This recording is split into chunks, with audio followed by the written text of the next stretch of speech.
말씀 아가서 2장 15절 말씀입니다. 우리를 위하여 여우 곧 포도원을 하는 작은 여우를 잡으라. 우리의 포도원에 꽃이 피었음이라. 아멘. 오늘 말씀은 작은 여우를 잡으라는 제목으로 나누겠습니다. 우리 옛말에 호미로 막을 것, 가래로 막는다는 말이 있죠. 조금 작은 문제일 때 쉽게 해결할 수 있는 것도 그것을 미루게 되면은 나중에 더 큰 문제가 된다는 그런 뜻일 겁니다. 그 예로 미국에 세인트 프랜시스라는 댐이 있었습니다. LA의 물 부족을 해결하기 위해서 큰 댐을 만들었죠. 1924년도의 일이니까 한 100년 전의 일이지만 24년도에 착공해서 26년도에 완공한 아주 큰 댐이었다고 합니다. 그 거대한 댐이 준공한 지 불과 2년 만에 무너지는 엄청난 재앙을 맞게 된 그런 사건이 있었습니다. 그 댐이 그냥 무너지려면은 정말 폭탄을 몇 수십 톤 투여하거나 아니면 지진이 일어나도 잘 무너지지 않을 거예요. 그런데 그 댐이 무너진 사고의 원인은 폭탄도 아니고 지진도 아니라 댐의 기초에서 시작된 작은 틈새 때문에, 균열 때문에 일어난 것이라고 합니다. 그런데 사고가 나기 전에 그 사람들이 반복적으로 그 누수 현상을 보고했음에도 불구하고 너무 작은 일이기 때문에 그냥 머리카락만한 그런 틈새, 물도 많이 새는 것도 아니고 조금 질질질 새는 것이기 때문에 사람들은 그것을 무시했죠. 그랬더니 결국 얼마 가지 않아서 그 댐이 무너질 때는 불과 70초 만에 그 거대한 댐이 다 무너졌다고 해요. 머리카락 같은 작은 그 틈새가 엄청난 사고를 일으킨 거죠. 우리 인생에도 이런 일이 적지 않아 많을 것입니다. 대수롭지 않게 여기는 일, 그것쯤이야, 아마 이 정도야. 우리 신앙에도 그렇게 생각하죠. 딴 사람도 그러는데, 이 정도야 대수롭지 않은데 뭐가 별일이 있으려고. 자, 이런 문제가 나중에 방치된 후에 큰 문제가 되는 경우가 없지 않아 있습니다. 자, 오늘 말씀은 바로 그런 문제를 성경이 말하고 있어요. 작은 여우, 그냥 여우가 아니고 작은이란 말이 들어갔죠. 작은 일, 작은 것, 하잘것없는 것. 자, 그런 문제를 어떻게 다뤄야 되는가 하는 말씀을 보고자 합니다. 우리 주위에 가볍게 여기는 것, 하찮게 여기는 것, 그 문제가 실제로 무엇인가를 한번 돌아보고 한 해가 가기 전에 막을 것 막고 고칠 것 고치고 돌이킬 것을 돌이키는 그런 시간이 또 기회가 되기를 바라겠습니다. 자, 오늘 말씀은 간단합니다. 본문을 제가 다시 한번 읽어드리면은 우리를 위하여 여우 곧 포도원을 허는 작은 여우를 잡으라. 우리의 포도원에 꽃이 피었습니다. 간단한 말씀이죠. 작은 여우와 포도원 두 단어가 나옵니다.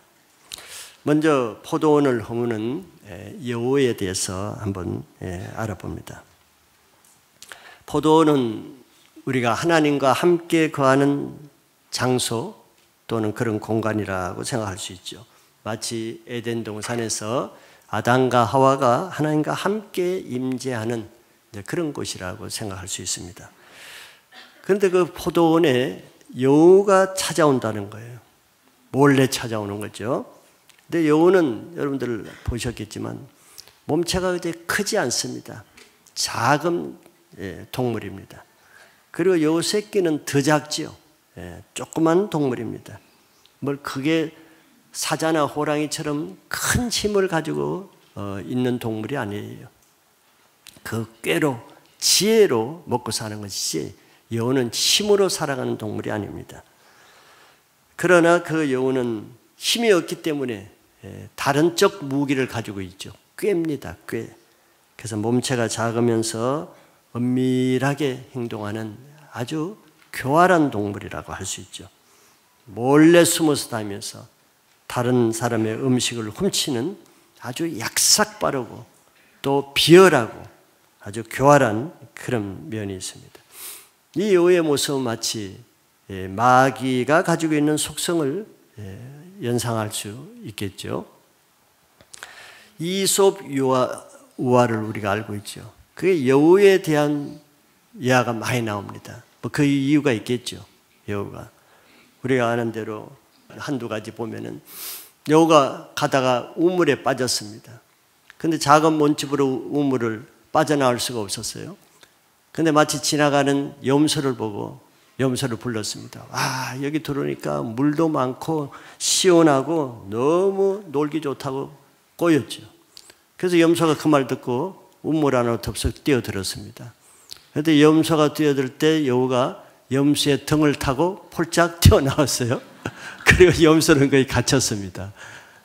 여우의 속성을 잘 말해주죠. 참 얌체 같고 교활하고 약속 바른 면을 이솝우화가 말해주고 있어요. 또 한 번은 여우가 배가 고팠는데 까마귀가 입에 보니까 맛있는 고기를 물고 날아가고 있었어요. 그래서 까마귀 보고 이제 까마귀를 칭찬해 주죠. 아, 너 목소리가 너무 곱다. 사실 까마귀 목소리 듣기 싫죠. 근데 까마귀는 한 번도 칭찬 들어본 적이 없었을 거예요. 자기 목소리로. 그러니까 여우가 까마귀 목소리를 칭찬했습니다. 아, 너 어떻게 목소리가 그렇게 좋으냐. 노래 한번 불러주면 너무 좋겠다 하고 까마귀가 생전 처음 칭찬을 받았으니까 그 말 듣고 노래를 부르는 순간 까마귀 입에서 떨어지는 고기를 물고 여우는 멀리 사라졌다는 아주 여우의 좋은 그 예화를 이솝이 말하고 있습니다. 즉 남을 속여서 자기 이익을 채우는 교활한 꽤 많은 속성을 나타내죠. 그게 마귀가 가진 속성이기도 합니다. 그런데 우리 포도원을 허무는 것은 바로 이런 작은 여우라는 거예요. 그러니까 여우는 사람이 보기에 우선 작습니다. 그렇게 뭐 크게 위협을 느끼는 동물이 아니에요. 그리고 작기 때문에 또 여우 그 털 빛깔도 아주 예뻐서 귀엽게 보입니다. 이게 사람들이 방심해요. 그리고 경계하지 않습니다. 뭐 저것이 뭐 큰 것을 일으킬까 기대를 하지 않지요.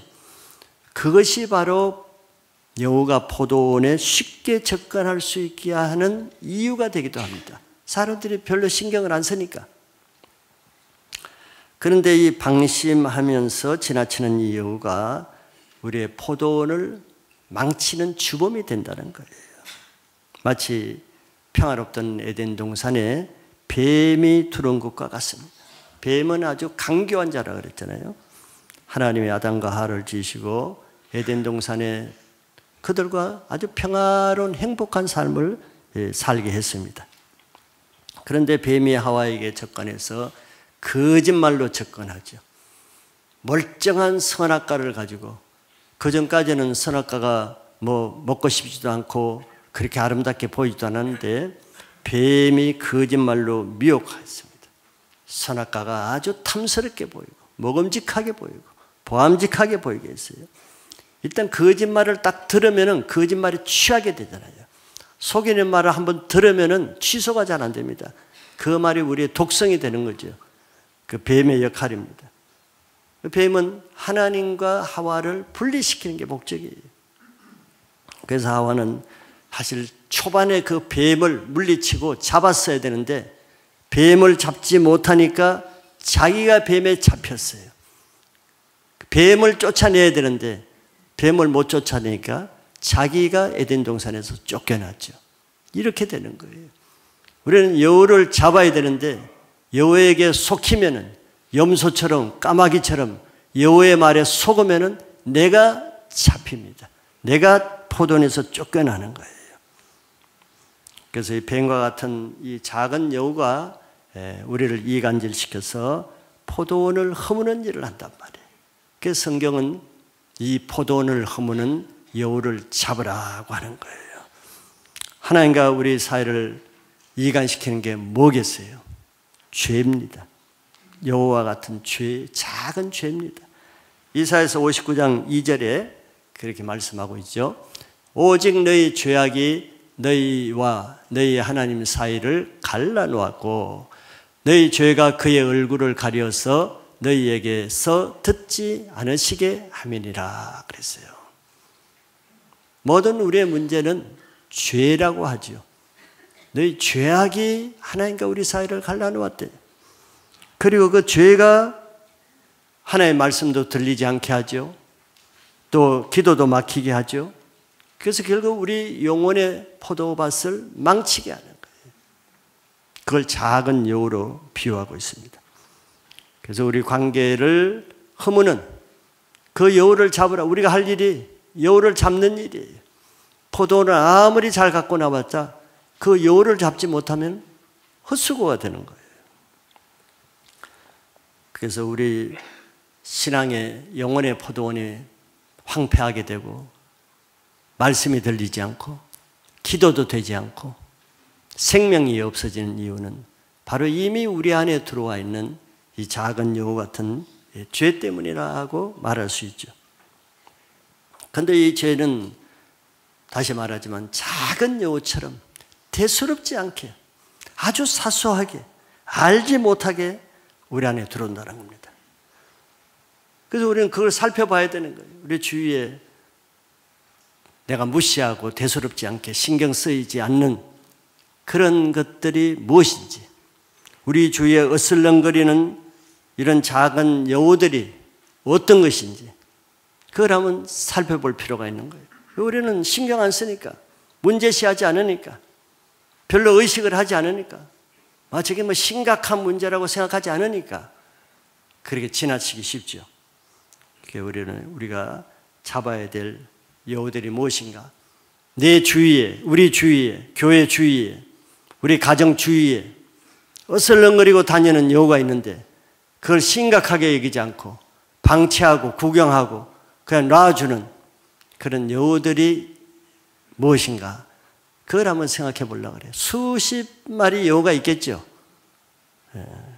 그런데 그 모든 여우를 다 보기는 그렇고 한 10가지 여우를 보고자 합니다. 여우 10마리만 잡아도 수지 맞는 거예요. 10마리만 잡아도. 오늘 몇 마리 잡아가시기 바랍니다. 뭐 특별한 게 아니에요. 우리가 다 알고 있는 것입니다. 첫째는 거짓말이라는 여우입니다. 우리가 사소하게 우리 말 대화 속에 거짓말이 들어가요. 거짓말은 사실대로 말하지 않는 게 거짓말이죠.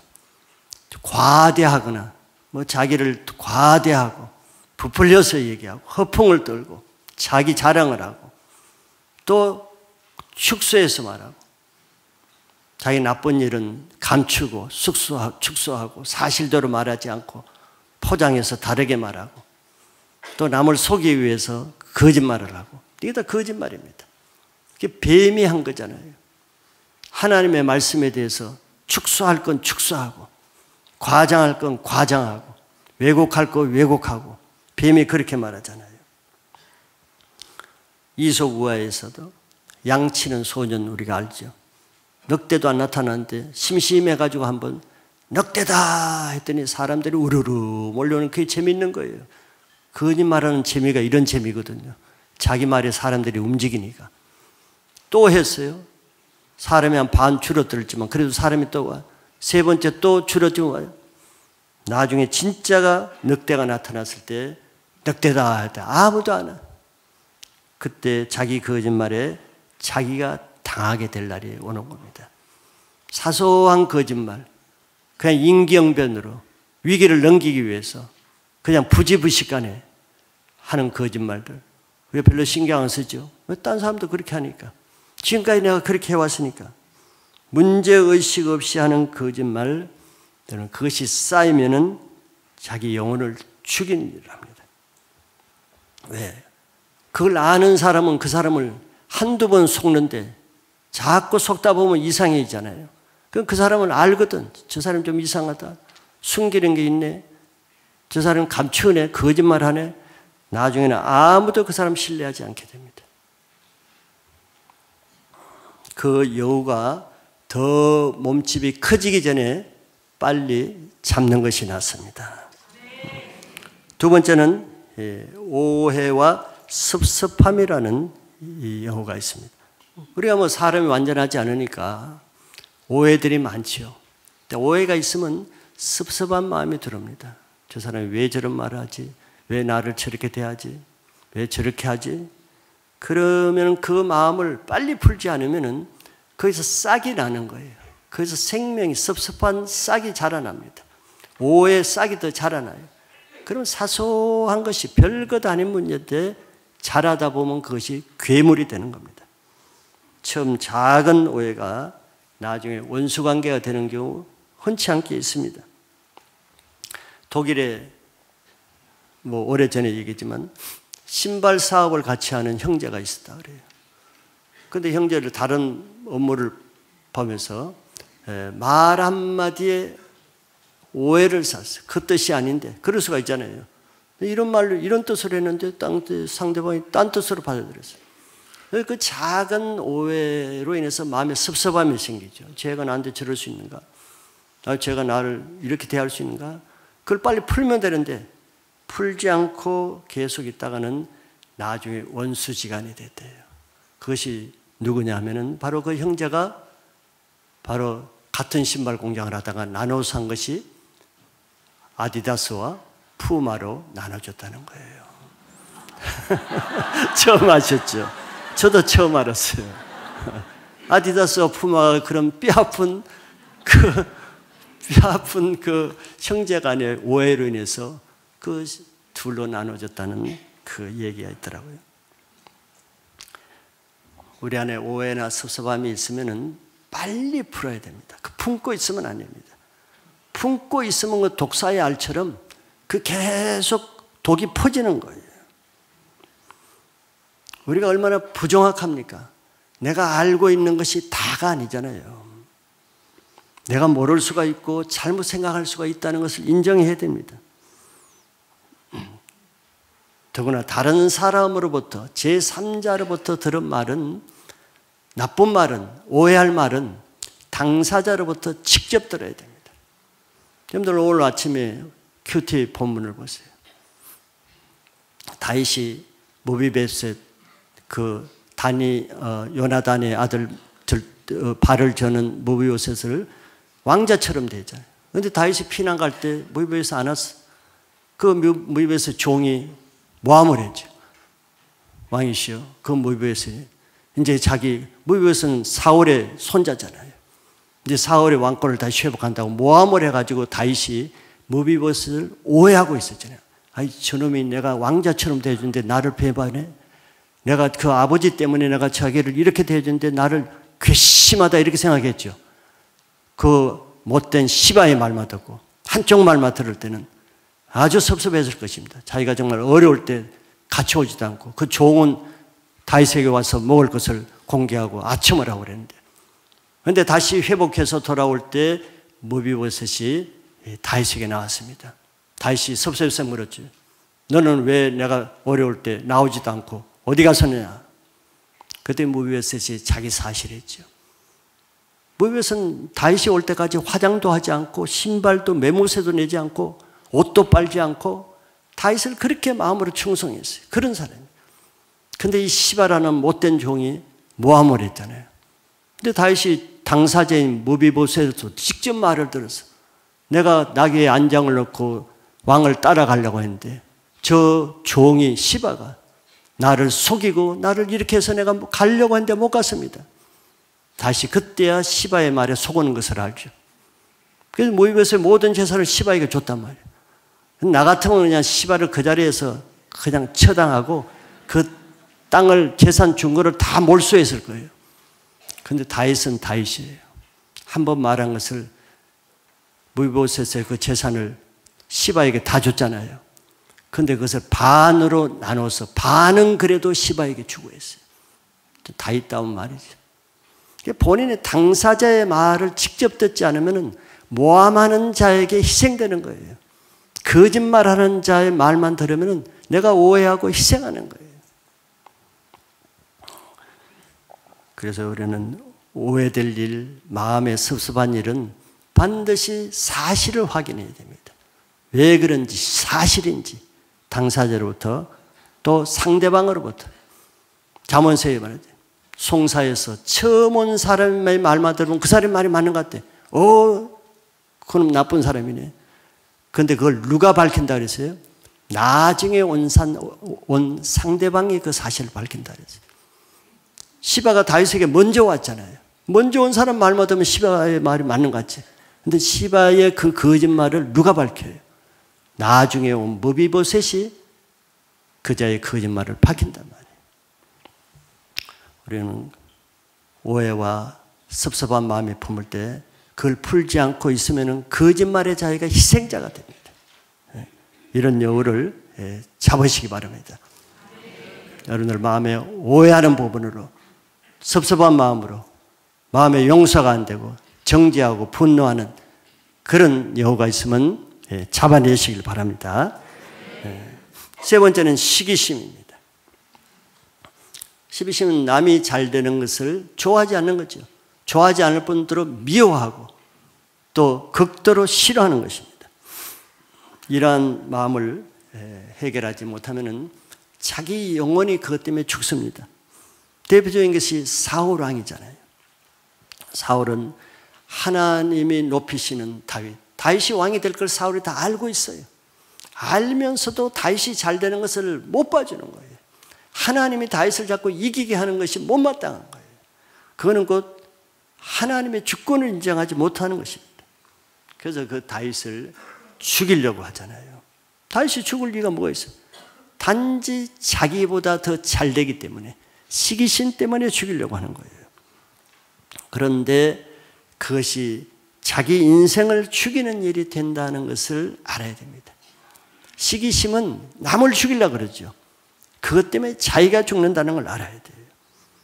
왜? 시기심은 하나님의 주권을 인정하지 못하는 죄입니다. 즉 하나님이 사랑하는 자를 미워하는 죄예요. 얼마나 큰 죄입니까? 사울은 결국 다윗을 시기하는 죄로 다윗을 죽인 것이 아니라 자기가 오히려 죽었다는 거예요. 그래서 이 시기심의 마음은 없을 수는 없으나 하나 앞에 이 작은 죄를 잡아내시길 바랍니다. 네 번째는 중독입니다. 중독이 처음부터 중독되는 건 아니죠. 처음에 호기심으로 한 번 발디딘 것이 끊지 못하면 나중에 중독되는 거잖아요. 뭐 술이라든지 마약이라든지 도박이라든지.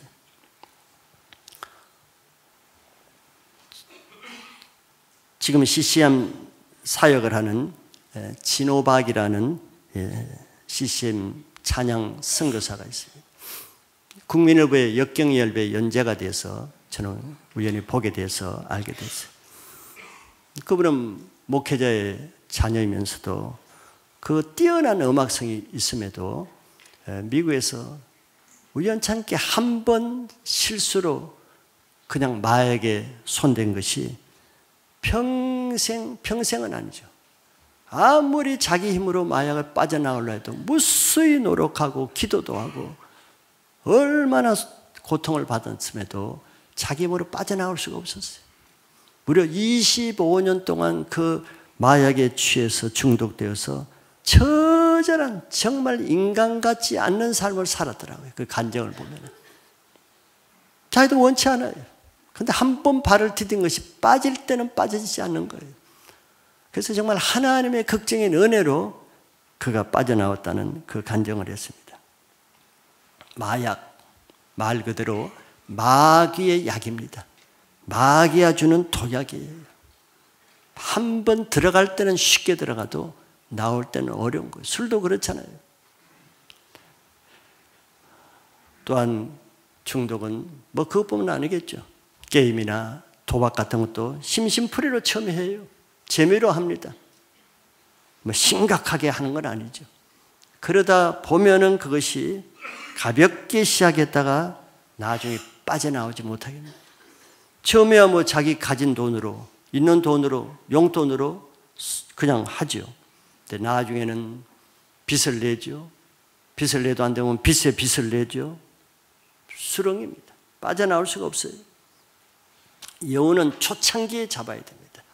처음에 잡아야지 나중에 방심하면은 나오는 거, 들어가는 건 쉬워도 빠져나오는 건 어렵습니다.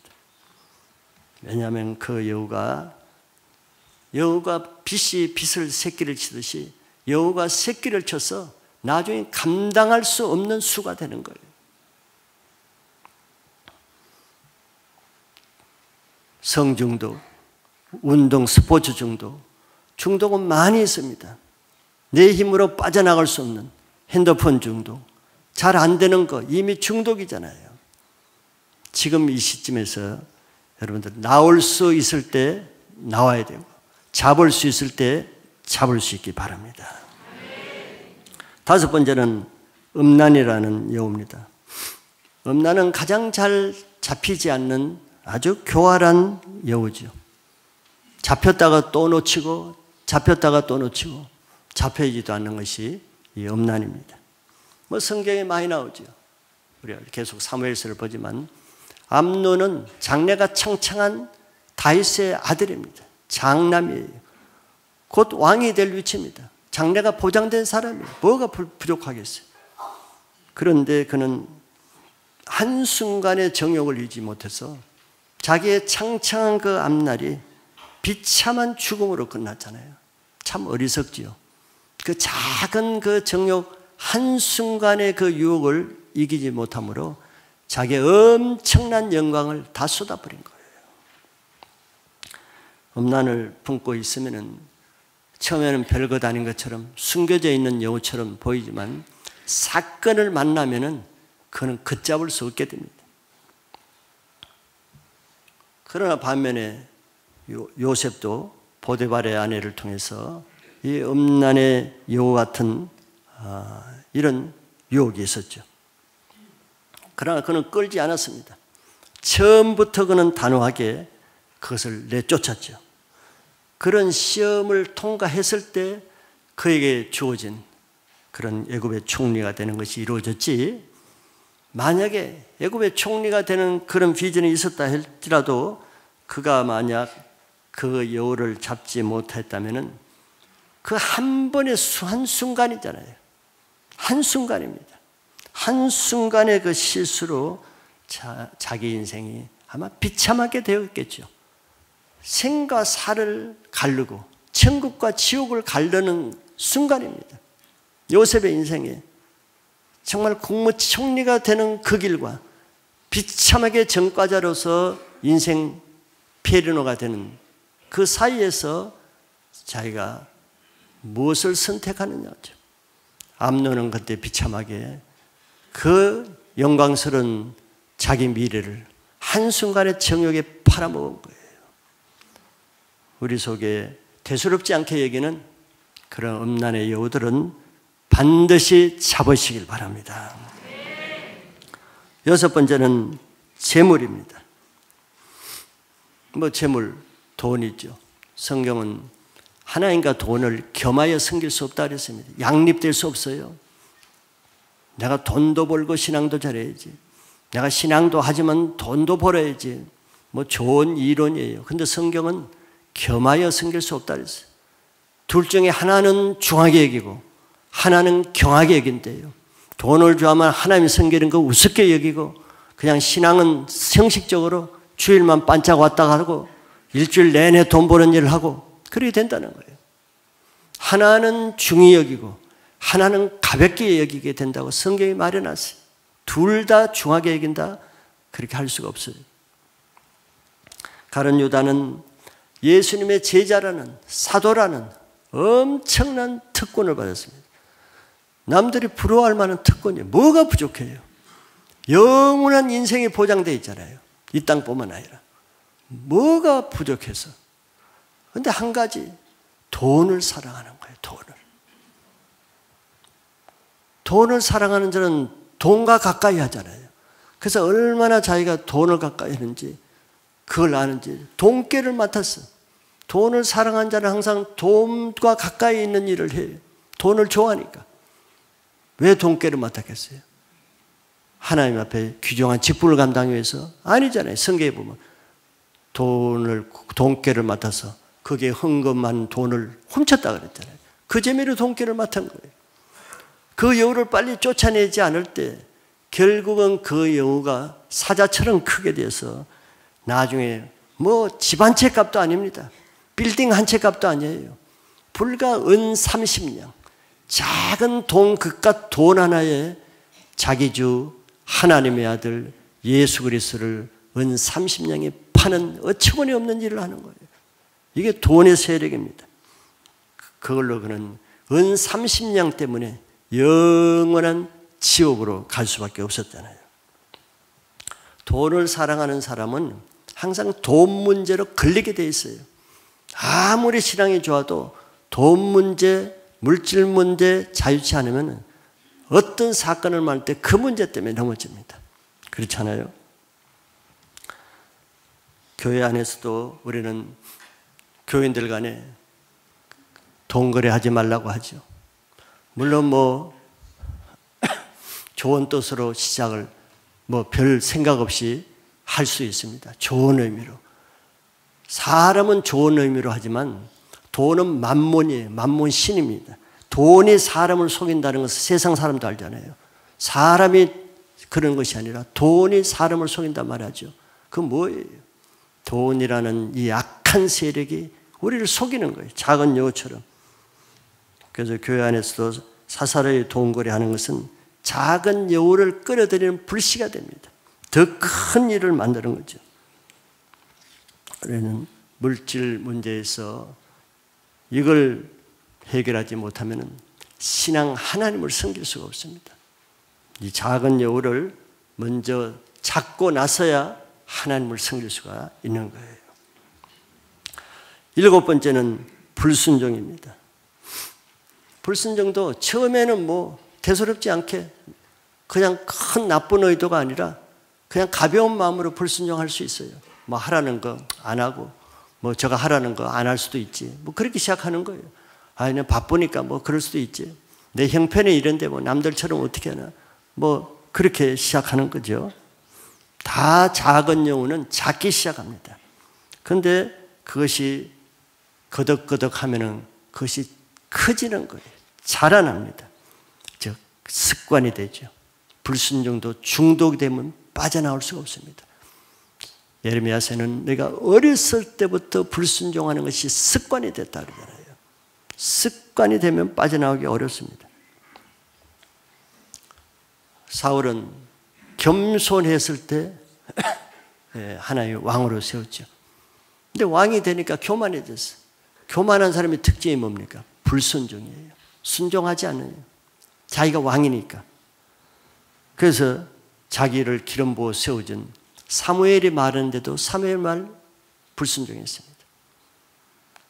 그때 하나님이 그를 버리셨죠. 버리니까 악한 영이 들어왔죠. 근데 하나님은 한 번 불순종으로 그냥 그렇게 하는 것이 아니고 한 번 더 기회를 줬어요. 나 아멜렉을 진멸하라. 그리고 아말렉을 진멸할 수 있는 능력과 힘도 은혜도 주셨어요. 자기 힘으로 하는 게 아니라. 아말렉을 진멸할 수 있게끔 해줬단 말이에요. 해주고 진멸하라 그랬어요. 그런데 해줬는데도 다 진멸하지 않았어요. 한 번 불순종한 것이 두 번째는 불순종하는 것이 더 쉽게 됩니다. 세 번째는 밥 먹듯이 하게 되고 네 번째는 자연스럽게 불순종하게 되는 거예요. 그래서 사울은 결국 하나님께 버림받고 그는 평생 하나님께 버림받은 불순종으로 무슨 일을 했습니까? 평생 다윗을 핍박해서 죽이려는 다윗을 쫓아다니는 그 역할을 하다가 그냥 자기 자신은 비참한 최후를 맞는 거예요. 비참한 인생입니다. 여우를 키우는 인생은 결국 여우에게 자기가 잡아먹히는 거예요. 불순종이라는 여우를 키운 결과 그 불순종이라는 여우에 자기 인생이 먹히게 된 거예요. 먹히기 전에 자기가 먼저 잡으시길 바랍니다. 8번째는 용서하지 못하는 문제입니다. 용서하지 못하는 것이 왜 가장 큰 죄냐 하면은 바로 하나님의 죄사함의 은혜를 무시하는 것이기 때문에. 왜냐하면 하나님은 우리를 용서하기 위해서 얼마나 큰 값지불을 하셨어요. 우리를 용서하기 위해서 하나님은 자기 하나밖에 없는 독생자 아들 예수 그리스도를 아무 죄 없이 십자가에 죽이시기까지 값지불을 했단 말이에요. 무엇 때문에? 용서해 주기 위해서, 우리 죄를 용서하기 위해서 엄청난 희생을 하셨죠. 하나님의 사랑입니다. 그처럼 큰 사랑은 없는 거예요. 그런데 우리가 용서하지 못한다? 그런 정말 악한 마음입니다. 하나님의 그 큰 사랑을 무효화시키는 것이고 하나님의 엄청난 희생을 무시하는 죄예요. 그래서 용서하지 못하는 죄가 가장 크죠. 왜? 용서하지 못하면 하나님도 우리 죄를 용서하지 않는다 그러잖아요. 그럼 죄가 없어지지 않으면 심판받는 거예요.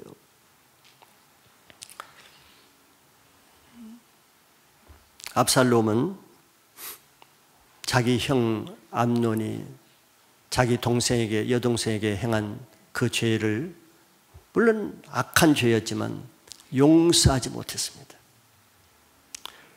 우리가 사람의 죄를 보면 우리 힘으로 용서할 만한 죄는 이 세상에 아무것도 없어요. 그런데 용서할 만한 죄가 있어요? 용서할 만한 죄는 아무것도 없습니다. 왜? 죄는 다 악해요.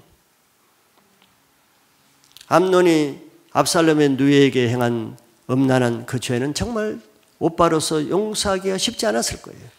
모든 죄는 그렇습니다. 용서할 만한 그런 일이 아니죠. 정말 화가 났을 거예요. 그럼에도 불구하고 그 마음을 몇 년 동안 계속 품었죠. 뭐 처음에는 감정적으로 분노가 나고 할 수 있지만 그러나 용서할 기간을 2년 동안 줬단 말이에요. 그런데 그 기간 동안 그는 용서하지 않았어요. 악한 마음이죠. 강팍한 마음입니다. 결국 용서하지 못하는 마음은 그걸로 끝나지 않고 그 죄로 인해서 암논을 죽이는 살인죄를 범했어요. 큰 죄죠. 용서하지 못하는 죄는 확산됩니다. 다른 죄를 더 확산시켜서 더 큰 죄로 이어가는 거예요. 암논을 죽이고도 그는 그 죄를 깊이 회개하지 않았어요. 아버지가 징계할 때 회개하는 마음이 없었습니다. 회개하는 마음은 없으면서 자기 권리는 찾고 싶어 했어요. 근데 다윗이 그걸 허락하지 않았죠. 그러니까 다윗의 그 주권까지도 아버지의 주권도 인정하지 않고 아버지를 결국 반역했습니다. 용서하지 못하는 마음이 계속 이어지는 거예요. 같은 마음입니다. 반역해서 왕을 반역하고 아버지를 반역하고 결국 그것 때문에 자기 인생이 죽게 되잖아요. 용서는 모든 죄를 이기는 능력이 있지만서도 용서하지 못할 때는 그 죄가 자기를 죽이게 됩니다. 결국 자기 영혼이 죽는 거예요.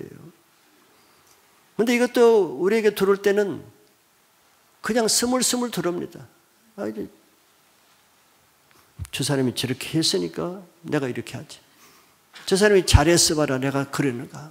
이런 합리적인 마음으로 들어오는 거예요. 압살롬도 암논이 잘못해 죽을 짓을 했으니까 내가 죽였지. 그가 잘했으면 내가 죽일 리가 없지. 이런 생각을 가지면은 회개가 안 됩니다. 자기가 잘못한 것이 정당화시키는 마음이 때문에. 이게 회개가 안 되면은 자기 아버지까지도 죽이려고 했잖아요. 그런 죄로 확산되는 거예요.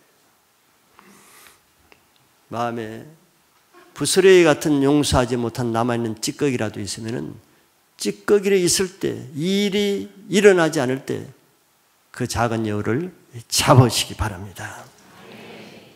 9번째는 비난과 판단하는 여우입니다. 어떤 사람은 모든 일에 좋고 긍정적이고 선하게 보는 사람이 있는 반면에 어떤 사람도 반대로 똑같은 일을 부정적으로 나쁘게 비판적으로 판단하고 그래서 말도 불평하고 불만하고 원망하는 뭐 이런 유의 사람도 있죠. 근데 모든 것을 하나님의 마음으로, 십자가의 마음으로 보면은 모든 것이 선하게, 좋게, 긍정적으로 보면은 자기 마음이 편안합니다. 자기 마음에 선하고 자유함이 있고 기쁨이 주어지는 거예요. 그것이 저절로 주어지겠습니까? 하나님이 함께 한다는 증거로 주어지는 겁니다. 그런데 우리가 알듯이 늘 부정적으로 남을 보고 비판적으로 보고 남에게 판단하는 말을 하고 불만의 말을 하면은 그 말하고 나면 기쁩니까? 감사가 있어요? 평안이 들어옵니까? 마음에 어떻게 사랑이 넘쳐요? 그렇지 않잖아요. 자기 마음에 벌써 그 쓴 열매가 주어집니다. 그런 말을 해놓고도 불편하고 불안하고 짜증나고 분노가 있고 고통스럽고 정죄감이 들고 그게 무슨 증거예요? 그것이 자기 자신에게 들어오는 하나님 뜻이 아니라는 증거지요. 왜냐하면 남을 비판하고 비난하면 하나님이 그 사람을 비판한다고 했기 때문에 그래요. 마태복음 7장 1절 2절에 그런 말씀을 하잖아요. 비판을 받지 아니하려거든 비판하지 말라. 비판하면 비판받게 된다는 거죠. 비판하지 않으려면 비판하지 말라. 내가 비판받는 그 아픔, 그 정죄감, 그 고통 안 받으려면 네가 먼저 남 비판하지 말라는 거예요. 네가 남을 그렇게 비판적인 눈으로 보는데 그러니까 네가 늘 남으로부터 정죄감 받는 거 아니냐. 2절의 그 이유는 너희가 비판하는 그 비판으로 너희가 비판을 받을 것이요 너희가 헤아리는 그 헤아림으로 너희가 헤아림을 받을 것입니다.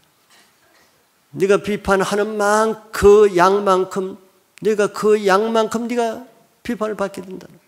누가 하시겠어요? 하나님이 그렇게 하시는 거죠. 하나님의 이스라엘 백성이 출애굽하는 큰 은혜를 받고도 모세에게 늘 비판했습니다. 불평했습니다. 원망했죠. 하나님이 그거 다 들으셨어요.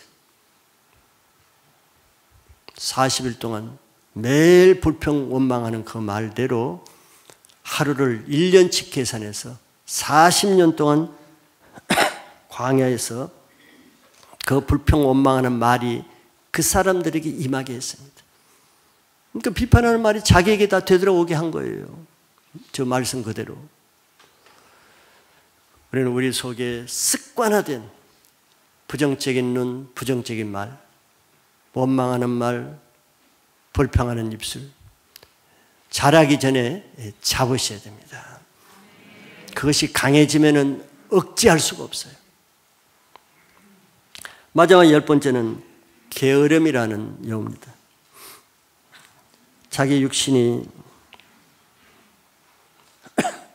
게을러질 때 자기 육신이 자기 영혼을 지배하게 됩니다. 사실 우리 영혼이 우리 육신을 지배해야 맞는 거거든요. 너희가 육신에 져서 육신대로 살면 반드시 죽을 것이로되 영으로서 육신의 행실을 죽이면 살리라. 이게 영적인 원리잖아요. 그런데 게으름은 그걸 허무는 것이에요. 그 하나님의 질서를 망가뜨리는 역할을 하는 거예요. 게으름은. 반대로 자기 육신이 자기 영을 지배하게 만드는 거예요. 그게 게으름입니다. 그리고 영이 다 눌리겠죠. 육신의 세력이 강해지겠죠. 육신의 세력이 가장 강한 사람이 게으름으로 나타나는 거예요.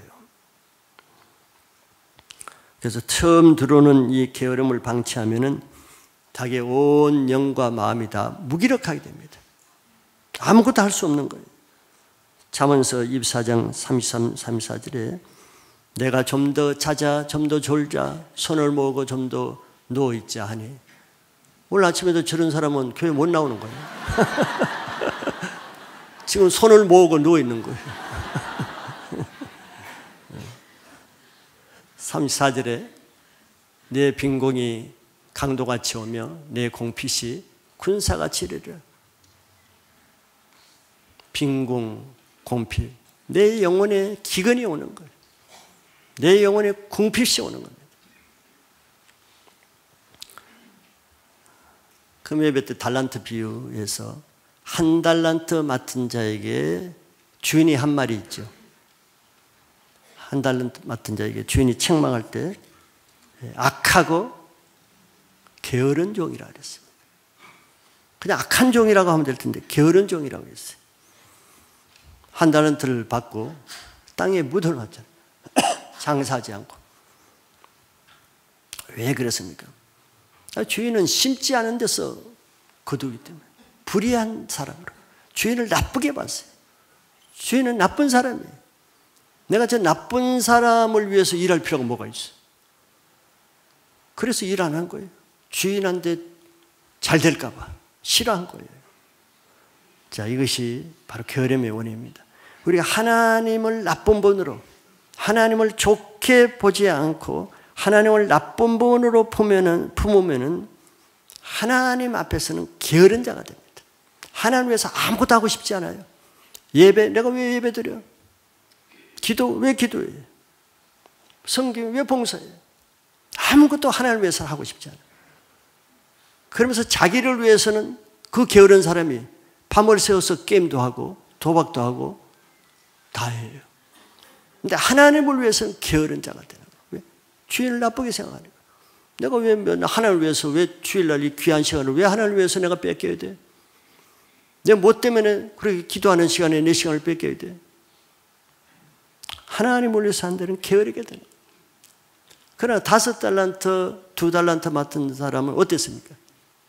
하나님, 주인을 사랑하는 거예요. 주인을 사랑하는 사람은 주인을 위해서 살고 싶은 마음을 가지죠. 그러니까 부지런하게 되는 거예요. 그러니까 충성하게 되는 거예요. 헌신하게 되는 거예요. 어떻게? 즐거움으로, 자원해서 기꺼이 시켜서가 아니라. 그래서 착하고 충성된 종아 그랬죠. 마음이 착한 거예요. 하나님에 대해서 착한 마음을 가지고 있으니까 부지런하게 되는 거예요. 자, 이런 10가지는 새로운 거 아니죠. 다 아는 거죠. 수없이 많이 들은 거죠. 우리 주위에 늘려져 있는 얘기입니다. 우리 주위에 항상 어슬렁거리면서 항상 같이 있고 늘 오늘 하루에도 몇 수십 분 이런 여우들은 우리 주위에 돌아다니는 것들이에요. 새로운 것들은 아무것도 없어요. 우리가 뭐 새로운 어떤 것들 때문에 우리 인생이 망합니까? 그런 일은 거의 없어요. 댐이 뭐 폭탄으로 폭파가 돼요? 지진으로 망가집니까? 아니에요. 평소에 우리 눈에 보이는 작은 문제, 무시하고 대수롭지 않게 얘기는. 지금 이런 것들 다 뭐, 여러분들 얘기 들을 때 아무도 충격 안 받았죠? 그런 게 있었어? 그런 여우가 있었다니? 몰랐네? 아무도 없잖아요. 그래서 잠잠해 아무 표정이 없어. 이런 것들이 작은 여우예요. 이런 것들이 포도원을 흔단 말이에요. 우리가 가볍게 얘기하는 거, 늘상 내가 하고 있는 행동들, 나도 모르게 습관이 된 나의 라이프 스타일들, 생활 습관들. 연말에 우리는 이런 여우를 먼저 잡으셔야 됩니다. 그래야 포도원을 지킬 수가 있는 거예요. 두 번째 마지막으로는 그런 여우가 어떻게 언제 찾아오는가. 여기 15절을 보면 나오죠. 우리를 위하여 여우고 포도원을 허는 작은 여우를 잡으라. 어때는 그 이유는 이렇게 설명한 데도 있어요. 그 이유는 우리의 포도원에 꽃이 피었음이라 그랬어요. 여우는 먹을 것이 있을 때 찾아오죠. 그래서 늘 먹을 것을 찾아서 이곳저곳 다닙니다. 그래서 여우는 언제 어디서 어떤 먹거리가 있는지를 잘 알고 있어요. 어떤 시즌에, 봄에는 뭐가 있고 여름에는 뭐가 있고 가을에는 뭐가 있고 다 합니다. 여우가 한겨울에 포도원을 찾아오는 여우는 없습니다. 여기 보니까 꽃이 필 때라 그랬죠. 여우는 포도원에 꽃이 피고 곧 열매가 맺을 그 시기에 찾아온다는 거예요. 이때는 한 해 동안 열심히 물을 주고 거름을 주고 농사를 해서 잘 가꾼 포도원이 이제 조금 있으면 열매를 맺을 시기, 그런 시기가 꽃이 피는 시기잖아요. 그리고 이 시기는 포도원의 전성기입니다. 가장 포도원의 아름다운 모습, 싱싱하고 생명이 넘치는, 또 꽃이 피는 이 아름다운 시절이 바로 이때죠. 열매를 기대하면서 가장 기대감과 소망과 아름다운 모습을 하는 이 시기가 어떻게 보면 영적으로 위기에 있다라는 거예요. 여호가 찾아올 시기라는 거예요. 그래서 여호와는 이것을 알고 새순이 나기 시작할 때 와서 미리 그 새순을 잘라 먹어버려요. 새순이 맛있잖아요. 새순이 자라서 너무 딱딱해지면 맛이 없지요. 그 시기를 여호가 아는 거예요. 아주 보드러운 그 시기. 우리도 뭐 주부들이 산에 나무를 하러 갈 때 새순 나올 때 싹싹 잘라오죠. 그때가 가장 맛있기 때문에. 여호도 마찬가지지만 그걸 아는 거예요. 포도 열매가 맺기 전에 미리 싹을 잘라버리면 포도밭은 망치는 거예요. 한 해 농사 망치는 겁니다. 아주 심각한 문제죠. 수고한 것이 헛것이 되는 거예요. 이와 같이 마귀는 우리의 신앙에 이제 항상 은혜가 있고 부흥이 일어나고 이제 좋은 열매가 있을 그런 기대와 소망이 있을 그때 악한 마귀가 찾아오죠. 은혜가 있을 때 항상 사단의 방해가 있는 게 그 이유입니다. 그래서 영적으로 충만할 그때 그 싹을 잘라 먹어버리는 거예요. 그냥 시험에 들게 해서 죄에 빠지게 하고 미혹에 빠지게 해서 지금 잘 자랄 때인데 지금 큰 은혜가 있을 때인데 거기서 확 꺾어버리는 거죠. 그 시기를 여호가 아는 거예요. 우리의 영적인 포도원에 바로 이 여호가 들어와서 지금까지 애쓰고 힘써서 갖고 오는 포도원을 한순간에 막치는 그 일을 지금 이 성경이 말씀하고 있습니다. 그 작은 죄를 방치하면은 내 포도원이 큰 피해를 받는다는 거예요. 우리말에도 바늘 도둑이 소도둑 된다는 말이 있어요. 바늘 하나 훔치는 거, 뭐 그 바늘 조그만 거 눈에 보이지도 않아요. 굴러다녀. 바늘 하나 훔치면 훔쳐는 맛이 있죠. 맛이. 그 다음에는 뭐 훔칠까요? 그 다음엔 조금 큰 가위를 한번 훔쳐보죠. 괜찮네. 괜찮네. 그 다음에 더 큰 망치를 한번 훔쳐보죠. 괜찮네. 안 들키니까. 문제 없으니까. 나중에 그 집에 소를 몰고 간다는 거겠죠. 도둑의 맛이 들면은 그걸 그치지 않습니다. 우리는 하나님이 만드신 이 포도원에 하나님이 주신 것을 지켜야 됩니다. 빼앗기면 안 되는 거예요. 요한복음 15장에 이 포도원은 하나님이 만든 것이고 포도밭은 그 포도나무는 예수님이고 우리는 그 가지라 그랬습니다. 우리가 예수님의 포도나무에 붙어 있을 때 절로 과실을 맺는다 그랬어요. 그런데 예수님과 우리 사이를 갈라놓는 것, 그 죄라 그랬죠.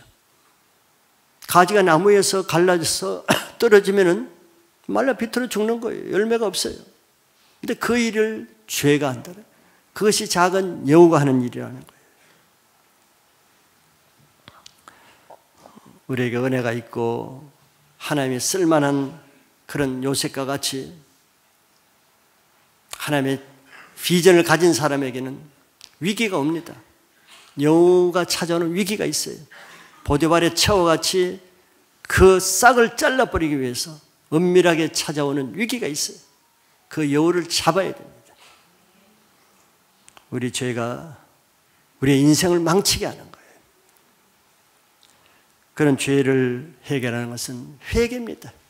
회개. 내가 회개하면 죄는 뭐 동에서에서 먼 것처럼 멀리 사라집니다. 내가 회개하면 나에게 들어온 죄들은 다 떠나가는 거예요. 그래서 예수님의 보혈로 깨끗함을 받으면은 예수님으로부터 우리는 포도원에 붙어 있기만 할 때 절로 과실을 맺게 됩니다. 그래서 한 해 동안 수고한 농사, 내 입을 크게 벌리고 쌓아놓은 그 포도원을 한 해 마지막에 풍성한 열매를 맺는 한 해 마무리가 되기를 축복합니다.